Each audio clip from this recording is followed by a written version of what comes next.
El Turó de l'Home, amb els seus 1.705 metres, és un dels cims més emblemàtics de Catalunya, sens dubte, i dominador de bona part de la vista que es pot tenir des del Montseny.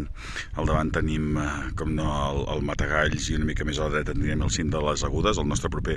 objectiu, però tota la part que també és preciosa dels cingles de Tavertet, que els tenim just a davant, més enrere al Pirineu, amb un dia clar, avui no, però es podria veure perfectament, i aquesta banda, la banda de Santa Fe del Montseny també, es veu el Castell de Montsoriu, la Plana de la Selva, que és una preciositat. La vista és molt semblant amb el turó gros que hem fet abans, però la veritat és que una mica més oberta amb aquesta vessant més de tramuntana. Aquí tenim el cim, a darrere hi ha